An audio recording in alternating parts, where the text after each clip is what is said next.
Before I get into this big discussion, I just want to thank One World HD, Marco the One Piece Terrace, and Roger Space, because the stuff you've been producing, guys, it's really kept me sane when it comes to One Piece. Like, there's so much things that's just driving me over the edge when it comes to the series. Like, we don't know what's happened to Jinbei. Sanji's story is amazing, but I'm getting really frustrated at the fact that we have to keep waiting to see what's next, and it's jumping from past to present. Like, maybe there's something in the past that we want to continue seeing, but then we want to continue with the present storyline. I'm just being really picky about it.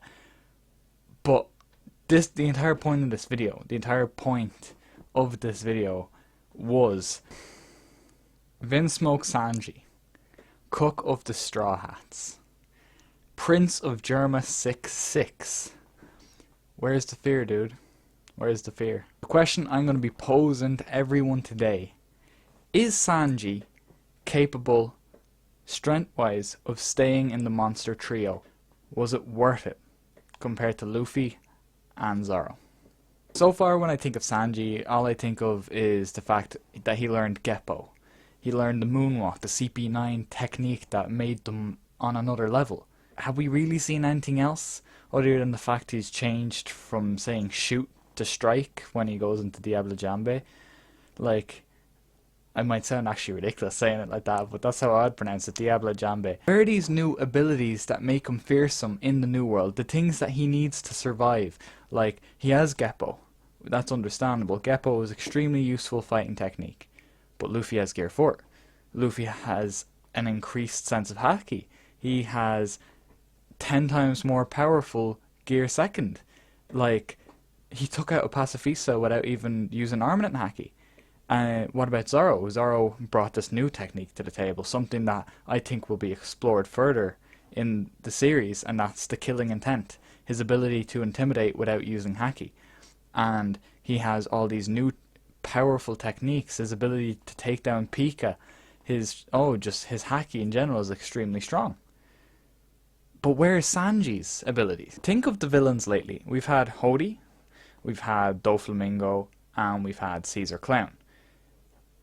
Can Sanji beat or even fight on par with any of them? Because I would argue that when it comes to two of the villains, Zoro would have been well able to take them on. Maybe not defeat them, but do a lot of damage. We saw that Zoro did a horrible attack on Hody. And to me, that just makes it seem like Zoro would have been able to beat Hody. If you could do that kind of damage underwater, it doesn't matter about the energy steroids. A cut from a blade is a cut from a blade. It's as deep as it gets. It's as hard as it gets. And with Caesar, Zoro could use Haki. Zoro could use his gusts of wind to separate him. He could do all sorts. We've seen that Zoro's endurance is very, very high. So I doubt him having air away from him for a bit, as we saw him swimming around Mermaid Island. It's not going to take a toll on him, you know what I mean? Now, don't get me wrong. When it comes to my favourite characters of One Piece, Sanji's up there. He's probably my second favourite character. I just think he is honestly one of the best characters Oda has ever introduced. Not even crew-wise, but in general. Like, I love Luffy. He's my favourite character. I love Sanji. I would say Sanji's my second favourite. Zoro would either be third or he'd be fourth. But after that, I'd probably say that Usopp, or not even Usopp, I would probably have a strong root for Nami up in, like, third character. I just love Nami's points where Oda gives her time to shine, but I keep on getting distracted. This is about the monster trio. All I'm trying to say is, where are these moments where we're going to see Sanji be feared, rightly as he should be, as Luffy, the future Pirate King, the rising star, the supernova straw hat with this terrifying crew with over 1 billion bounty? Where are we going to see Sanji being feared like Zoro's feared? Because Zoro, everyone's fucking scared of Zoro. People are running wild. They know his strength. Your man in Mermaid Island, the fucking octopus dude that he fought, I can't even remember his name, but he fought him underestimating Zoro. And Zoro didn't knock a bar off him. He did that without anything. Zoro has not even done remotely 40% of his strength in the New World yet. Remotely. Pika was nothing to Zoro. He was just exhausted, I'd say, because he's fucking jumping around and flying around the air. But what about Sanji? When it comes to the Virgo fight, Sanji nearly shattered his shin. There's no Haki to protect Sanji. Like, Sanji may be a proven strategist, an extremely intelligent person, and a great cook, but can he invoke the fear that Zoro and Luffy have in the New World? Even though they are rookies, there will be people that will fear both of them. Will Sanji ever have a moment with Luffy? Like the moment of the sea train back in the Water 7 and Nini Lobby's arcs. Like the sea train moment when they both combined their attacks and they'd completely destroy a huge wave, or was it even a tsunami? Whatever they destroyed, it was a combined attack that was horrendous. Like, I think even Frankie's family said the power of those two combined is terrifying. We've never seen Luffy and Sanji combine attacks before. Not that I can remember, nothing memorable. I'm just posing these questions because I'm asking, what does it mean to follow the man who is going to be king of the pirates, to be a part of the monster trio?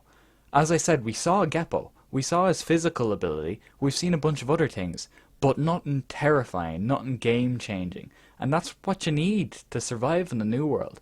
You need another type of trump card. This development in terms of Vinsmoke family genetic modification is insane, because then we can pose the question, is Sanji really a human? Is there something there that hasn't been introduced yet? Is there a possible trump card to be explored? Is there another tier of Diable Jambe that Sanji has just not used? Is he stronger than he's letting on? Is this new ability too dangerous to use? A part of me thinks that this another Diable Jambe tier, if it does exist, would be called Diable Cuisinier or Cuisinier or whatever the hell, I don't know French, but it basically stands for Devil's Cook, or Devil Cook, and a part of me almost theorizes that all of his body goes on flames, like he erupts in flames. It's not just his legs, it's not just up to his hip, it's his entire body, and it enhances his ability in some shape or form. There's just too many questions at this stage. How is this going to end? Redleg Zeph is taken hostage, or not even taken hostage, but if Sanji disobeys, Zeph is in danger. I don't see this arc ending on a happy note whatsoever, and if they do, they're going to have to really do it well. As I've said, like with the entire thing, the entire point of this video is to see what it means to be in the monster trio, to follow Luffy. What do you have to invoke? What do you have to be able to do? I just want to see Sanji's time skip do him justice, so I'm just posing all these questions. You don't just learn one trump card in 2 years. It's obvious that Luffy has learned something other than Gear 4. He hasn't shared it with us. One World did an absolutely great theory where it was like Gear 4 has different stages to it, and the first stage was the gorilla, or Gear 4 Harambe, as we're now going to be referring it to. And then Zoro obviously hasn't even used remotely like 40% of his strength in the New World. He even says to Luffy, like, kind of, give me a reason to follow you so I know that you're still stronger than me. Like, he had to say that to him, because I'm pretty sure Zoro is that confident in his strength at this point. Sanji's eyebrows are backwards compared to the rest of the Vinsmokes. That a part of me makes me think that when it comes to that panel where he says Sanji's just a regular human, I think that's not correct. I think Sanji is either a late bloomer, or Sanji still has something special about it. It's just not genetically modified by an animal. I don't know what that could be. I don't think there's enough evidence at this stage. I'd have to read further into manga chapters. I'd say if we waited another 3 weeks, maybe we might get the answer we're looking for. Maybe we'll just have more hints. His mystery towards his mother, like, maybe it all plays into one bigger part of Sanji's upbringing. And it doesn't really look like the Vinsmokes are that much intimidated by him. They just look like they're surprised he's not a weakling anymore. Even though, probably in their eyes, Sanji is still weak, but he's just not the Sanji that they knew. Before this discussion ends, I just want to say what I think is going to happen at the end of this mark. How Sanji's justice and redemption will be fulfilled. And what I think will happen is Luffy will eventually beat Cracker. Whether it's something as simple as getting him wet so he goes soggy. I'm pretty sure I heard that from one of the 3 channels I mentioned. I can't remember who though at this moment. But Luffy will defeat Cracker. Luffy will get to Sanji and they'll have a moment. Maybe Luffy uses Gear Fort and he exhausts himself, or it's surprisingly ineffective, or this or that or this. But whatever happens, it's going to go terribly wrong. Whether Luffy ends up resorting to using Gear Fort out of anger and he tries to attack Big Mom, or he does something to try and attack Judge and Judge is surprisingly strong against him, which I highly doubt, because if Niji and Ichiji and Judge rely on electricity, like it's possibly suggested, well, we know that Judge uses special tools to enhance his electricity, but Luffy is rubber, as we saw with Enel. Part of me thinks that whatever is going to happen, whatever is going to go down to shit, it's going to be involved with Jinbei possibly have lost a limb, maybe Jinbei's dead, but it's going to be a shit show.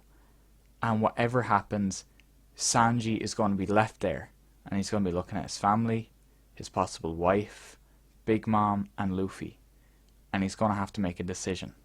Maybe he unlocks Conqueror's Haki, maybe he unlocks this genetic power he has within him, maybe his fucking eyebrows swirl like a devil fruit and he just fucking goes mad.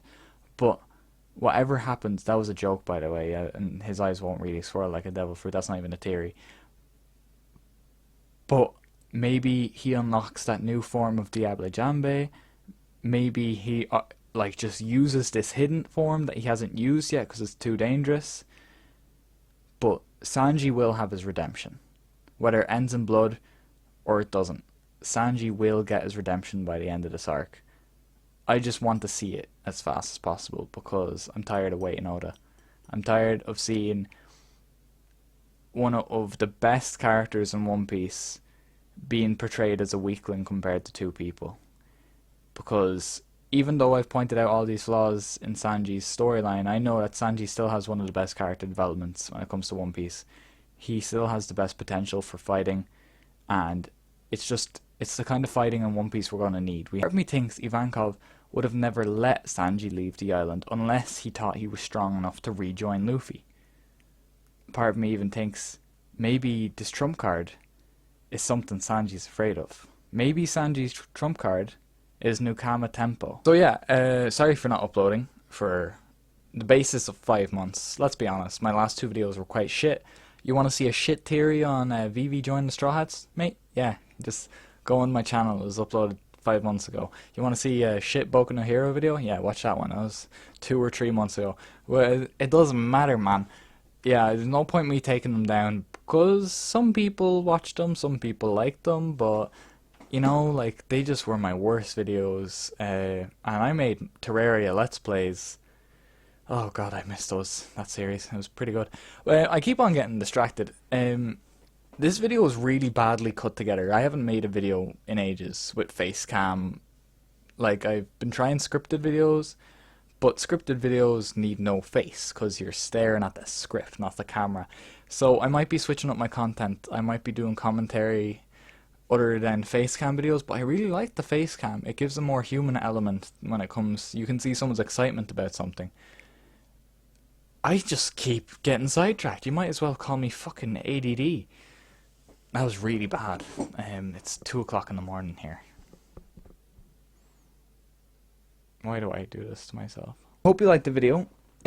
Hopefully I can edit it so it doesn't look like absolute shit because I've been recording for 30 minutes and it's literal horse shit at this stage. I have a new video coming out. It should be out by next week. If it's not next week, it's gonna be probably a million years away. No joke. I'm like Colossal is crazy except without the good content. Fucking hell, what's wrong with me? It's going to be about 10 animes you definitely should watch, and or anime you definitely should watch. I don't want to get the anal raped over the specifics. But yeah, you should be excited for that if you're into that kind of shit. I'm not Watch Mojo. I make semi okay content. Bye guys. I'm just going to leave, or I'll just keep rambling. See yous.